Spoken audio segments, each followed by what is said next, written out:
प्रिय विद्यार्थियों, बेटा हमने जो 11th क्लास का जो चैप्टर फर्स्ट जो सेट से जो हमने स्टार्ट किया था बेटा उसका 1.4 है, उसका इंट्रोडक्शन हम पढ़ चुके थे ऑपरेशन ऑफ सेट्स से, और वेन डायग्राम के बारे में हम पढ़ चुके थे। आज हम एक्सरसाइज 1.4 का कंप्लीट सॉल्यूशन करने जा रहे हैं, तो उसको देखते हैं। Shri Shyam classes by Amit.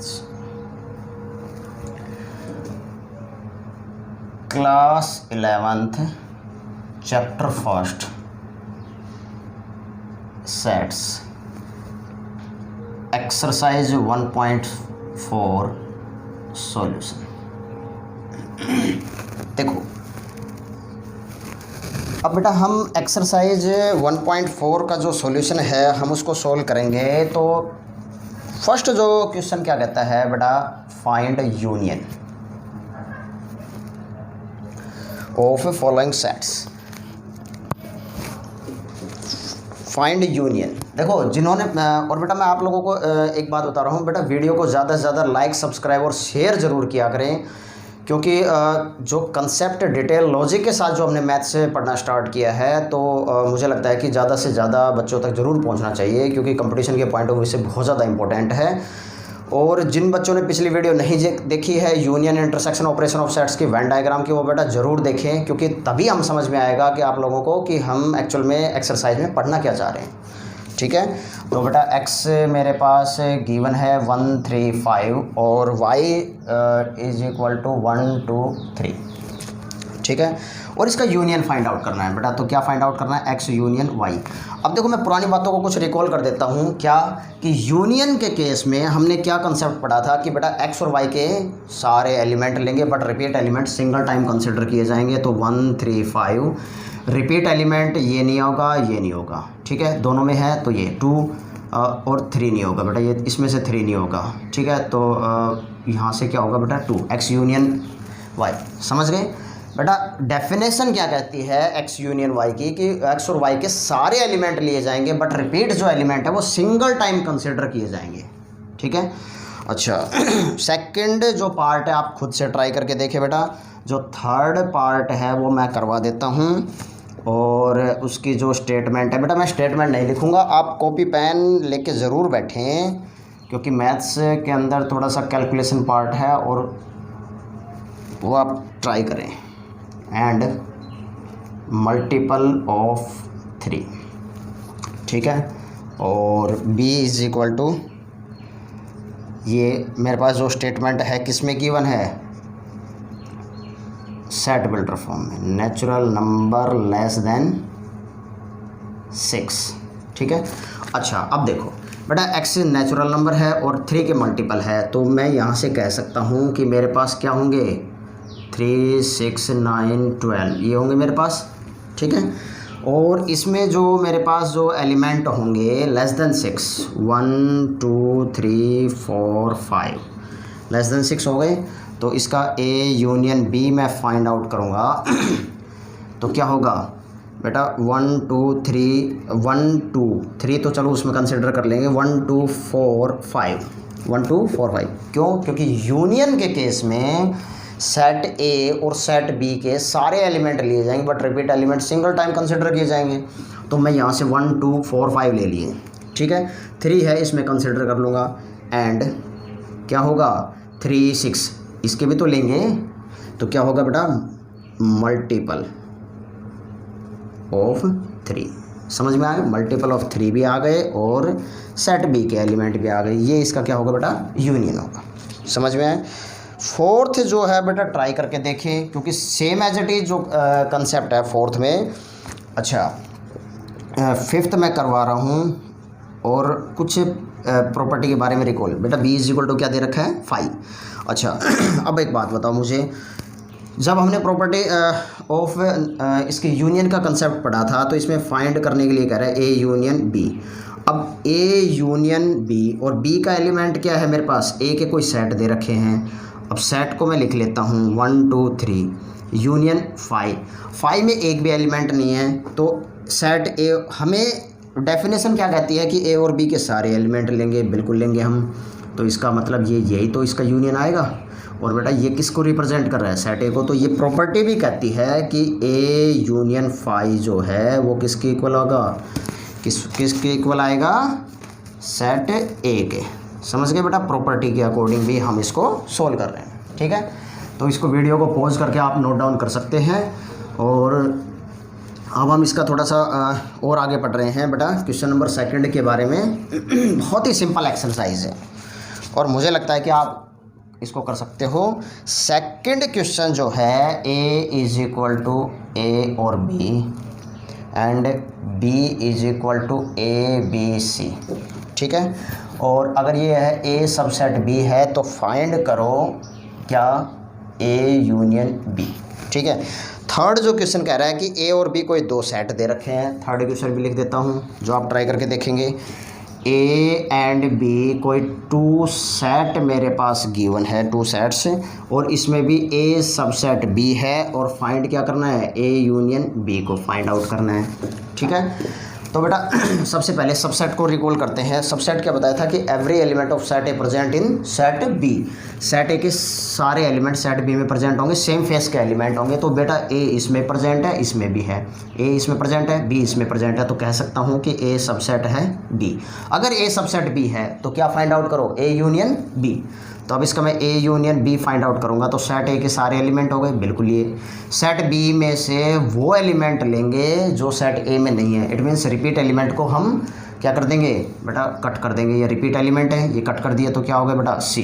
तो समझ में आया, ये मेरे पास रिक्वायर्ड आंसर होगा। इसी को लेके इसमें कोई सेट गिवन नहीं है बेटा। थर्ड क्वेश्चन आप ट्राई करके देख लेना, क्योंकि इसमें कह रहा है ए और बी कोई 2 सेट है, तो ए और बी बेटा ये सेम एज इट इज, ये ज़रूरी नहीं है यही सेट लो, आप अपनी तरफ से अपने मन से कोई भी सेट ले सकते हो, ठीक है। इसको मैं रब कर रहा हूँ बेटा। अब जो हम पढ़ने जा रहे हैं, हम बात करेंगे हम क्वेश्चन नंबर 4 की। बहुत ही इंपॉर्टेंट क्वेश्चन है ये, 4th जो क्वेश्चन बहुत ही इंपॉर्टेंट है। और ये 1 2 3 and 4, b is equal to 4 3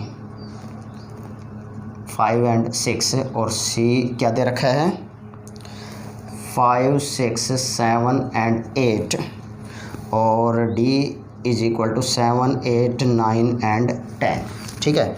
और इसमें कई पार्ट जो फाइंड आउट करने के लिए बोल रहा है। तो इसमें सबसे पहला जो पार्ट है वो कहता है बेटा ए यूनियन बी। मैं इसमें कुछ पार्ट आप लोगों को करवाता हूँ, क्योंकि कंसेप्ट और जो डेफिनेशन वीडियो एग्जाम्पल के साथ हमने जो उसका इंट्रोडक्शन पढ़ा था बेटा, उसमें कवर हो जाएगा आपका, और आप उसको सॉल्व कर सकते हो। तो बेटा ए यूनियन बी, फिर यूनियन की डेफिनेशन आ रही है, ए के एलिमेंट सारे एलिमेंट लो, तो 1 2 3 एंड 4, ठीक है। बी से वो एलिमेंट लो जो सेट ए में नहीं है, तो रिपीट, ये भी रिपीट है तो ये नहीं आएगा और ये नहीं आएगा, समझ गए। तो इसका मतलब इसका आंसर क्या होगा, 5 एंड 6, ये मेरे पास इसका रिक्वायर्ड आंसर होगा, समझ गए। इसका जो सेकंड पार्ट दे रखा है ए यूनियन सी, बेटा ये ट्राई करके देखें। बी यूनियन सी, ये भी ट्राई करके देखें। बी यूनियन डी, चलो मैं 4th पार्ट करवा देता हूँ, B union D. B union D, तो बी यूनियन डी, बी, अब देखो ये सेट बी गिवन है और ये सेट डी है। इन दोनों सेट को देखो, सेट बी के सारे एलिमेंट डेफिनेशन के अकॉर्डिंग हम पढ़ेंगे, बिल्कुल लिए।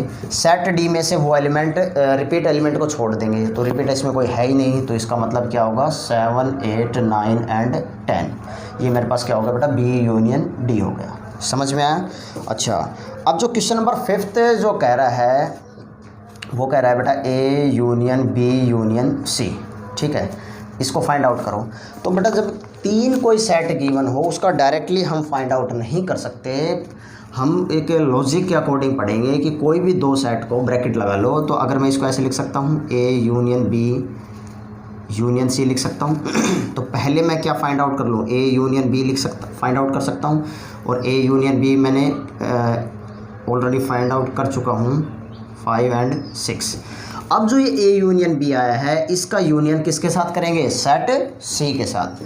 तो A union B union C, जिसको हम लिख रहे थे A union B union C लिख रहे थे, तो 1 2 3 4 5 एंड 6, और इसका जो मैं यूनियन करने जा रहा हूँ बेटा 5 6 7 एंड 8 के साथ, तो क्या होगा 1 2 3 4 5 6 सेट इसके ए यूनियन बी जो ब्रैकेट लगाया था इसके सारे एलिमेंट ले लिए बेटा मैंने, सारे उठाए।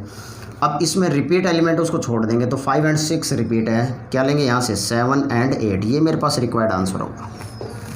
समझ में आया? चलो अगर ये समझ में नहीं आया तो बेटा 6 जो क्वेश्चन है 6th, ये ट्राई करके देखें आप, A union B union D, ये ट्राई योरसेल्फ, ठीक है। हाँ एक और करवा देते हैं इसका question, B union C union D, B union C union D, एक और करवा देता हूँ बेटा 7th जो पार्ट है, ये मैं 7th पार्ट करवा देता हूँ और अच्छी तरह समझ में आ जाए। फिर भी समझ में नहीं आता है तो बेटा कमेंट सेक्शन मुझे कमेंट करके बताएं, मैं फिर रिपीट कर दूँगा, ठीक है। अब देखो अब मैं ज़रूरी नहीं है कि बेटा ए यूनियन बी, हम लास्ट के भी ले सकते हैं, इसको मैं ये लिख सकता हूँ, कोई रोक सकता है? नहीं रोक सकता, ठीक है। हम अपने मन की मर्ज़ी से इसको ले सकते हैं, ठीक है। तो क्या फाइंड आउट करें, पहले सी यूनियन डी फाइंड आउट कर लेते हैं। सी के ये एलिमेंट है और डी के ये एलिमेंट है, ये सेट गिवन है, तो 5 6 7 एंड 8 लिए। जो रिपीट है उसको सिंगल टाइम, 7 और 8 इसमें रिपीट है, इसको छोड़ देंगे तो क्या होगा, क्या आएगा बेटा 9 एंड 10। तो यहाँ से इसका यूनियन फाइंड आउट करूँगा बी के साथ, तो बी मेरे पास ये दे रखा है 3 4 5 एंड 6, इसका यूनियन जो फाइंड आउट करेंगे 5 6 7 8 9 एंड 10। देखो अब इसके सारे एलिमेंट लिए हमने 3 4 5 और 6, और इससे रिपीट एलिमेंट 5 और 6 इसको छोड़ देंगे तो ये कट हो गए, ये कट हो गए, क्या आएंगे 7 8 से लेके 10 तक, 7 8 9 एंड 10, ये मेरे पास रिक्वायर्ड आंसर होगा। समझ में आया बेटा? तो क्वेश्चन नंबर 4th बहुत इंपॉर्टेंट कंसेप्ट है, क्योंकि प्रोबेबिलिटी में बेटा आगे ये जो बेस है आपका प्रोबेबिलिटी में बहुत ही ज़्यादा काम आएगा। अब देखो अब तक हमने यूनियन का कंसेप्ट पढ़ा है, इसको वीडियो को पॉज करके इसको नोट डाउन कर सकते हो, और अब जो मैं कंसेप्ट बताने जा रहा हूँ वो इंटरसेक्शन का कंसेप्ट बताऊँगा, इसको मैं रब कर रहा हूँ बेटा, ठीक है। चलो नेक्स्ट क्वेश्चन, जो क्वेश्चन नंबर 5th है, उसमें क्वेश्चन नंबर जो 5th है वो क्या कह रहा है,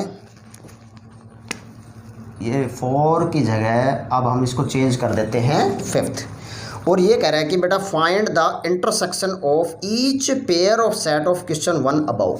तो क्वेश्चन 1 जो सेट ए से लेकर डी तक है, सेट तो यही रहेंगे, लेकिन जो चीज़ फाइंड आउट करनी है उसका क्या इंटरसेक्शन फाइंड आउट करो प्रत्येक का।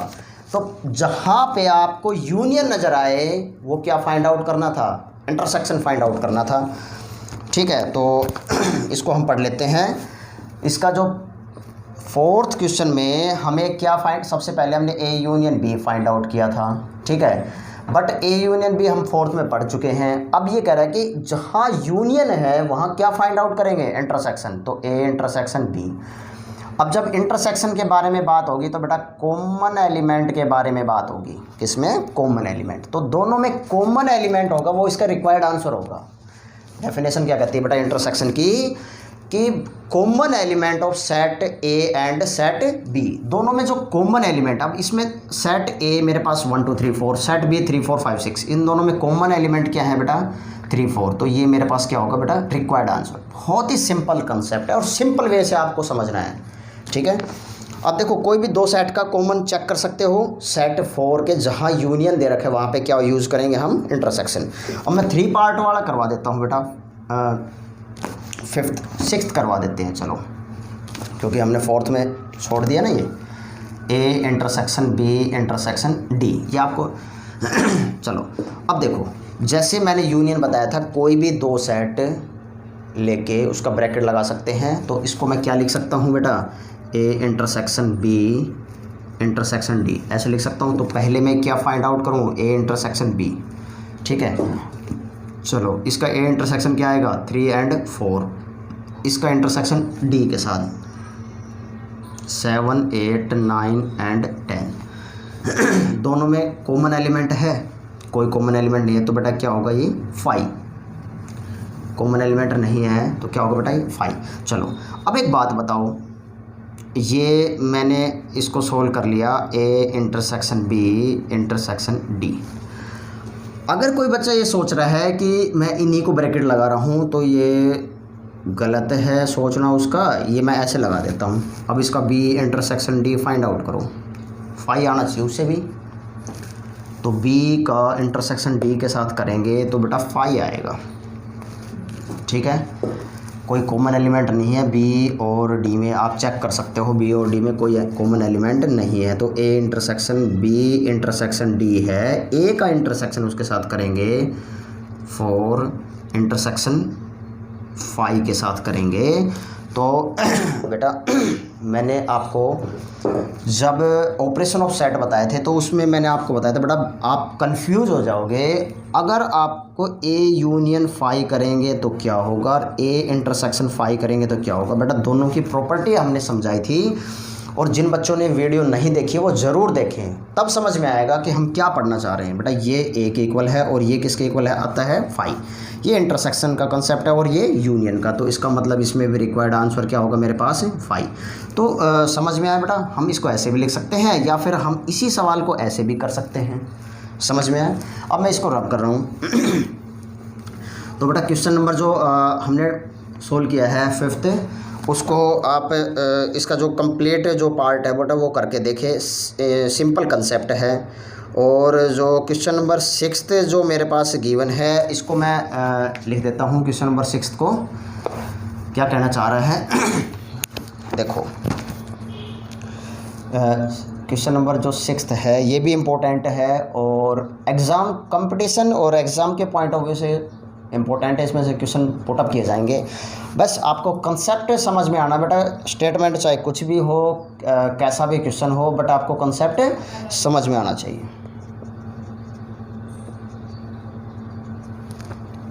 ठीक है, and D is equal to 15 and 70। चलो अब इसमें फाइंड आउट करने के लिए बोल रहा है। फर्स्ट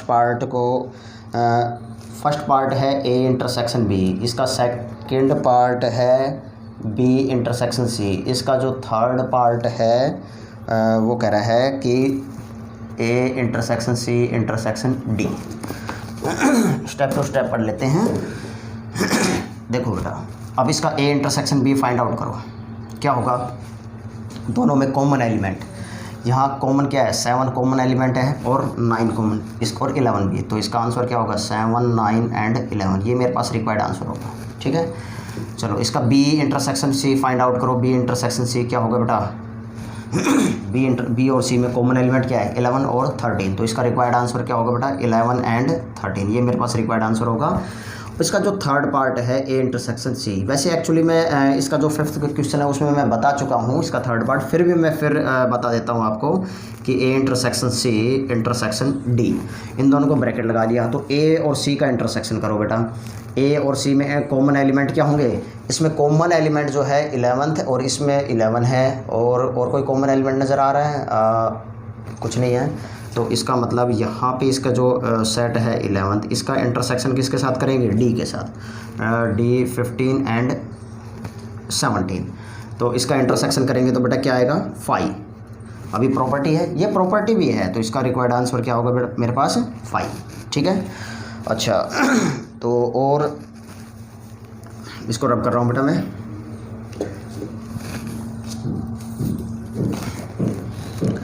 चलो इसमें जो 4th पार्ट है वो A इंटरसेक्शन C के लिए बोल रहा है, B और 5th जो B इंटरसेक्शन D। बेटा आप खुद से ट्राई करके देखें। हाँ 6th पार्ट जो मैं बताता हूँ थोड़ा सा चेंज है, तो इसमें A intersection B union C, A intersection B union C। तो बेटा देखो जो चीज़ ब्रैकेट में दे रखी है पहले उसको सोल्व कर लेते हैं। तो B यूनियन C का हम ब्रैकेट सोल्व करेंगे, B और C। यूनियन का जो डेफिनेशन है, यूनियन की जो डेफिनेशन है, सेट B और C के सारे एलिमेंट लेंगे। तो पहले सेट B के एलिमेंट लो आप 9, 11 एंड 13, फिर C के element low, but repeat element को सिंगल टाइम, चाहे वो B से हो C से हो। तो 11 और 13 यहाँ से कट होगा, तो यहाँ से क्या आएगा बेटा 15। ठीक है, अब इसका इंटरसेक्शन किसके साथ फाइंड आउट करेंगे, A के साथ। तो ए के एलिमेंट है 3, 5, 7, 9 एंड 11। इसका जो मैं इंटरसेक्शन करूँगा 7, 9, 11, 13 एंड 15, इन दोनों का जो इंटरसेक्शन करूँगा इन दोनों में कॉमन एलिमेंट क्या होंगे? 7 भी कॉमन है, बिल्कुल है, एंड 9 भी कॉमन है, ये भी कॉमन है बिल्कुल, 11 भी कॉमन है, ये भी कॉमन है। तो रिक्वायर्ड आंसर मेरे पास क्या होगा? और भी कोई कॉमन बच रहा है? नहीं है। तो रिक्वायर्ड आंसर क्या होगा बेटा? 7, 9 एंड 11। ठीक है, हाँ।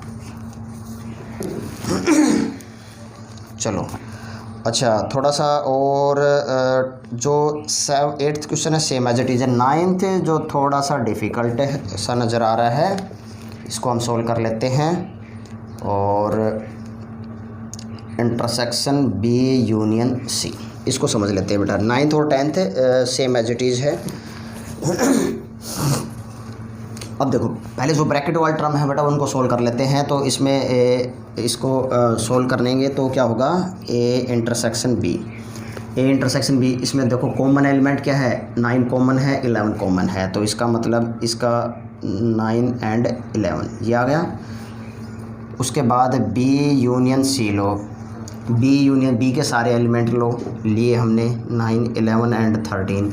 ठीक है, और सी के जो एलिमेंट हैं वो कौन कौन से हो गए?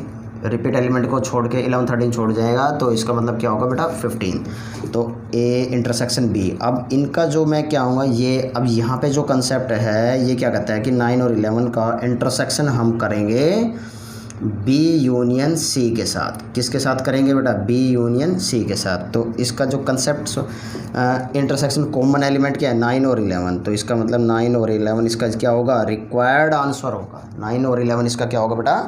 रिक्वायर्ड आंसर होगा। ठीक है, तो इस वीडियो को पॉज करके इनको नोट डाउन करो, फिर हम 7th क्वेश्चन हम पढ़ने जा रहे हैं।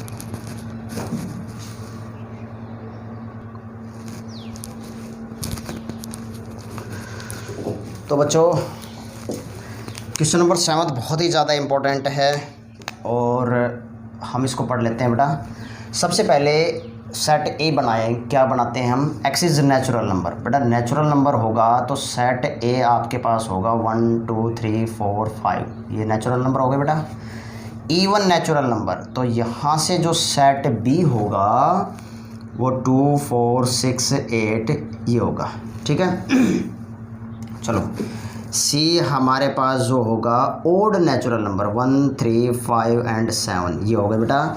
और जो डी हो गए मेरे पास क्या होगा? X is prime number. Prime number जिसके फैक्टर नहीं बन सकते हैं 2, 3, 5, 7 ये हो गए। अच्छा बेटा, इसमें प्राइम नंबर के बारे में बात हो रही है तो कहीं इवन ओड का कंसेप्ट ये नहीं पूछ रहा है, जस्ट प्राइम नंबर के बारे में बात कर रहा है। तो ए इंटरसेक्शन बी। अब देखो, ए मेरे पास ये सेट गिवन है, बी ये सेट गिवन है, तो इसका जो इंटरसेक्शन होगा वो इंटरसेक्शन क्या होगा? यहाँ से आप तभी मैंने लिखे हैं ये, तभी मैंने ये लिखे हैं। आप लोग ईजिली तरीके से हम बता सकते हैं कि इसका इंटरसेक्शन क्या होगा। तो इसका इंटरसेक्शन यहाँ पे आ रहा है 2, 4, 6, 8, 2, 4, 6, 8 डॉट डॉट डॉट। तो इसका अभी किसको डिनोट कर रहा है बेटा? सेट बी को। तो इसको ये किसको रिप्रेजेंट कर रहा है बेटा? सेट बी को। तो इसका मतलब मैं कह सकता हूँ कि जो ए इंटरसेक्शन बी है वो किसके इक्वल आएगा? बी के। अब ए इंटरसेक्शन सी, ए का इंटरसेक्शन सी के साथ लेंगे तो 1, 3, 5, 7 है। तो ये आएगा बेटा 1, 3, 5, 7।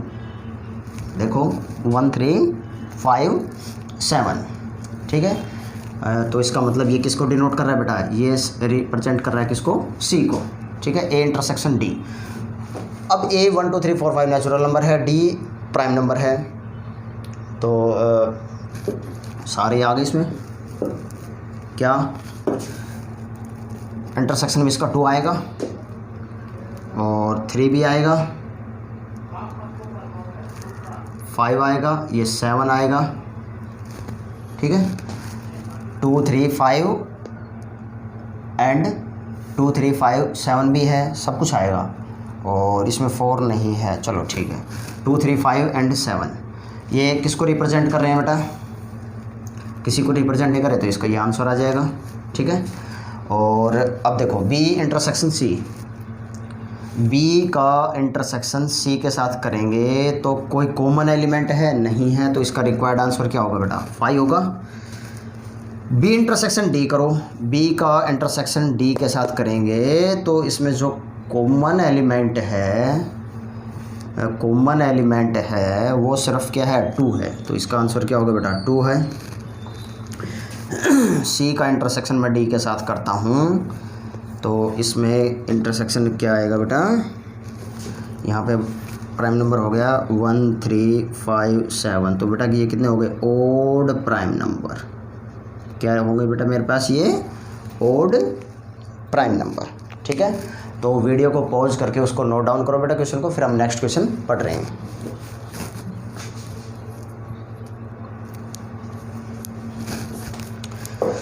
तो बच्चों बेटा 8th जो क्वेश्चन कह रहा है कि डिसजॉइंट सेट के बारे में पूछ रहा है, तो डिसजॉइंट सेट का मतलब डिसजॉइंट जो सेट होगा उसका मीनिंग क्या होगा, A intersection B is equal to क्या होगा बेटा 5। ठीक है, कोई भी कॉमन एलिमेंट नहीं हो। अब इसको समझते हैं बेटा, नेचुरल नंबर है बट इसकी रेंज क्या है 4, तो यहाँ से जो मेरे पास सेट बनेगा, सपोज करो मैं इसको सेट ए मान लेता हूँ और इसको मैं सेट बी मान लेता हूँ, तो ये क्या होगा बेटा set B is equal to 4 5 and 6। अगर इनमें कोई भी कॉमन एलिमेंट नहीं मिले तो मैं कह सकता हूँ कि ये मेरे पास क्या होंगे बेटा डिसजॉइंट सेट।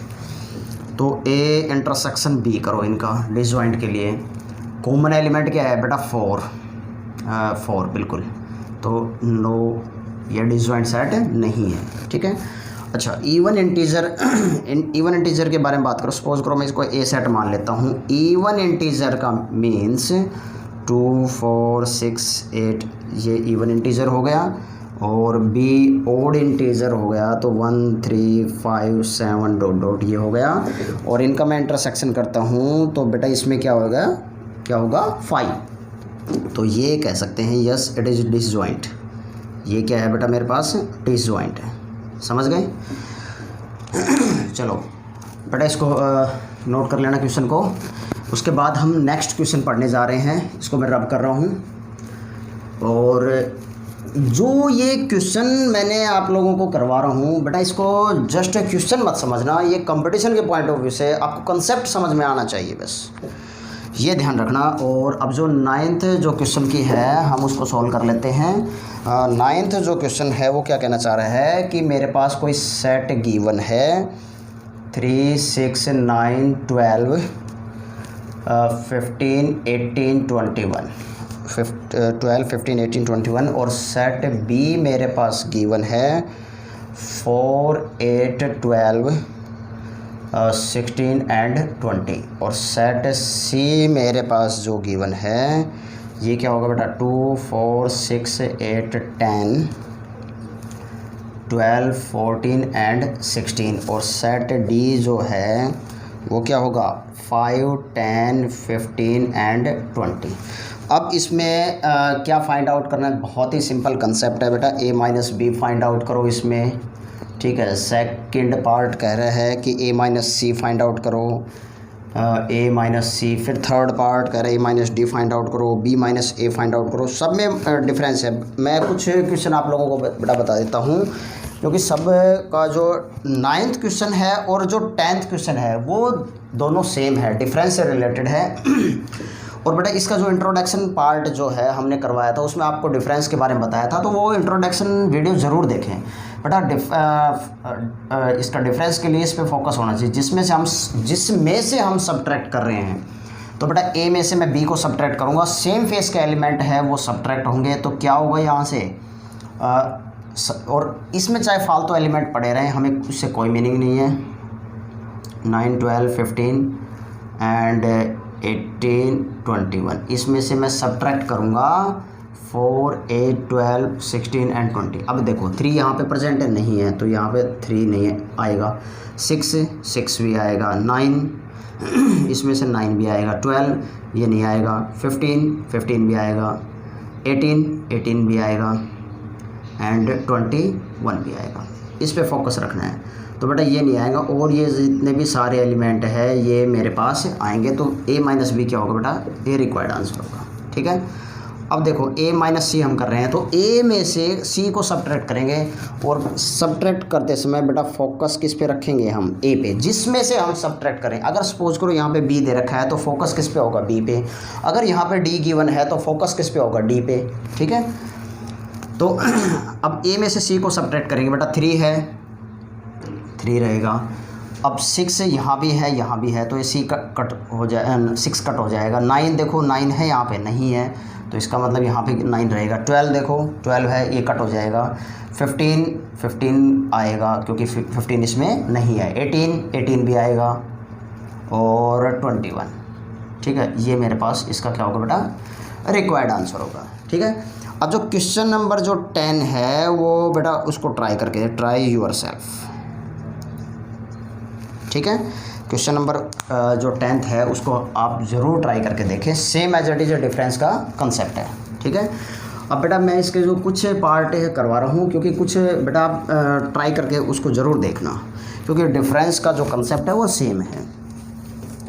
अच्छा, जो 11th क्वेश्चन क्या कह रहा है कि बेटा आर जो मेरे पास दे रखा है 11th क्वेश्चन के अंदर, जो आर दे रखा है, R is equal to set of real number. ठीक है, और Q दे रखा है सेट ऑफ रैशनल नंबर। ठीक है, and what is R minus Q, ये फाइंड आउट करना है। अब इसको समझ लेते हैं। अब देखो, जब हमने रियल नंबर का कंसेप्ट आपको बताया था, रियल नंबर का, तो बेटा इसमें नेचुरल नंबर भी आते हैं रियल नंबर में। ठीक है, ये नेचुरल नंबर हो गए, ये होल नंबर भी आते हैं, ये बेटा इंटीजर भी आएगा ये रैशनल नंबर भी आएगा, ये रैशनल नंबर भी आएगा। ठीक है, ये आगे इवन नंबर भी आएगा, और आगे ओड भी आएगा। इसमें ये प्राइम नंबर भी हो गए, और इसमें ये कंपोजिट नंबर भी हो गए। ठीक है, कंपोजिट। तो अब R set of real number, it means all numbers are real number. Set of real number क्या होंगे बेटा, all numbers are real number. ठीक है, सारे नंबर जितने भी होंगे वो क्या होंगे मेरे पास, रियल नंबर।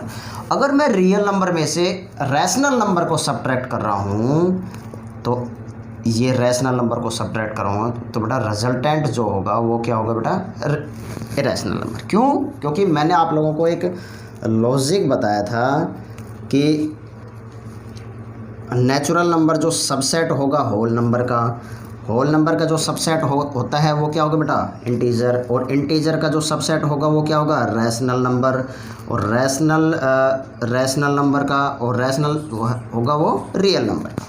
इस लॉजिक के अकॉर्डिंग अब देखो, जैसे यहाँ पे एक नंबर लाइन डिनोट कर दी हमने, ये 1 2 3 ये n तक चला, तो ये अब 0 से इंक्लूड कर दिया मैंने, तो ये होल नंबर हो गया बेटा। अगर मैं इसको -1 -2 हम डॉट इधर बढ़ा दिए, तो ये जो सारा कंसेप्ट हो गया इंटीजर हो गया। ठीक है, और ये जो कंप्लीट जो कंसेप्ट हो गया ये रैशनल नंबर भी, क्योंकि नेगेटिव -2 भी एक रैशनल नंबर हो गया। ठीक है, और जो ये कंप्लीट जो हो गया ये इसका रियल नंबर हो गया। समझ में आया बेटा इसको? इस लॉजिक के अकॉर्डिंग हम ये पढ़ रहे हैं कि जो बेटा रियल नंबर में से अगर मैं रैशनल नंबर को सब्ट्रैक्ट कर रहा हूँ, ध्यान से समझना, रियल नंबर में से रैशनल नंबर को सब्ट्रैक्ट कर रहा हूँ, तो बेटा रियल में से रैशनल जो नंबर है इसको सब्ट्रैक्ट कर रहा हूँ, तो रैशनल नंबर के अंदर इंटीजर भी प्रेजेंट है, होल नंबर भी प्रेजेंट है, नेचुरल नंबर भी प्रेजेंट है। तो सिर्फ क्या प्रेजेंट नहीं है उसमें, केवल इरेशनल नंबर प्रेजेंट नहीं है, इसमें वो रियल नंबर में प्रेजेंट है, बट इसमें क्या प्रेजेंट नहीं है। अब जो रैशनल नंबर है इसको समझना बेटा, रैशनल नंबर के अंदर नेचुरल नंबर भी प्रेजेंट है, और नेचुरल इंटीजर भी प्रेजेंट है, होल नंबर भी प्रेजेंट है, और natural number integer whole number. ठीक है, ये सारे नंबर जितने भी हैं ये इज इक्वल टू क्या होंगे बेटा, मेरे पास रैशनल नंबर हो गए। ठीक है, अब रियल नंबर में से ये अब जब मैं रैशनल नंबर को सब्ट्रैक्ट करूँगा तो इसका मतलब ये सारे नंबर सब्ट्रैक्ट होंगे। समझ में आ रहा है बेटा क्या कह रहा हूँ मैं, कि रियल नंबर में से अगर मैं रैशनल नंबर को सब्ट्रैक्ट करूँगा तो बेटा क्या सब्ट्रैक्ट होंगे, वो ये सारे नंबर सब्ट्रैक्ट होंगे। क्यों सब्ट्रैक्ट होंगे, क्योंकि जो रैशनल नंबर का जो पार्ट है उसमें इंटीजर भी कंसीडर है, होल नंबर भी कंसीडर है एंड नेचुरल नंबर भी कंसीडर है। अगर उसमें प्राइम नंबर के बारे में बात करें तो बेटा वो भी कंसीडर है, प्राइम नंबर के बारे में अगर मैं बात करूं तो वो भी, अगर मैं ओड नंबर के बात करूं तो वो भी कंसीडर है, अगर मैं इवन नंबर के बारे में बात करूं तो वो भी कंसीडर है। तो क्या कंसीडर नहीं है, सिर्फ और सिर्फ इरेशनल नंबर कंसीडर नहीं है, क्योंकि ये √2 √3 एंड नॉन टर्मिनेटिंग नंबर हो गए। ये कौन से नंबर हो गए बेटा, ये नॉन टर्मिनेटिंग नंबर। तो इस वजह से इसका जो रिजल्ट आया है वो रिक्वायर्ड जो आंसर आया है, रिक्वायर्ड आंसर ये मेरे पास इरेशनल नंबर आया है। समझ में आया बेटा क्या कहना चाह रहा हूँ, क्योंकि जो मैं रैशनल नंबर जो है ये मेरे पास क्या है बेटा, रैशनल नंबर। अगर मैं इस रैशनल नंबर को सब्ट्रैक्ट करता हूँ तो रैशनल नंबर के अंदर नेचुरल नंबर भी प्रेजेंट है, इंटीजर भी प्रेजेंट है, होल नंबर भी प्रेजेंट है, इवन नंबर भी प्रेजेंट है, ओड नंबर, कंपोजिट, सारे नंबर इस रैशनल नंबर में प्रेजेंट है। सिर्फ क्या प्रेजेंट नहीं है, अगर वो प्रेजेंट नहीं है तो बेटा इरेशनल नंबर प्रेजेंट नहीं है। तो इस वजह से अगर मैं रियल नंबर में से अगर मैं सब्ट्रैक्ट करता हूँ रैशनल नंबर को तो उसका रिजल्टेंट क्या आएगा बेटा, इरेशनल नंबर आएगा। इस कंसेप्ट को समझना, इस कंसेप्ट को समझना, नंबर सिस्टम से रिलेटेड अगर बेटा कोई प्रॉब्लम नहीं रहेगी, 9th क्लास के अंदर नंबर सिस्टम आ जाते हैं। बच्चों का बेस जो स्ट्रॉन्ग होगा वो नंबर सिस्टम का 9th क्लास में हो जाता है, 10th क्लास में आता है। फर्स्ट चैप्टर जो होता है वो हम उसको पढ़ाएंगे, वीडियो अपलोड करूँगा मैं, थोड़ा सा समय नहीं लग पाता, हमें बड़ा ही हेक्टिक शेड्यूल रहता है। ठीक है, तो बेटा जो इसका 12th क्वेश्चन है ट्रू फॉल्स का वो और पढ़ लेते हैं, फिर मैं इसको रब कर रहा हूँ।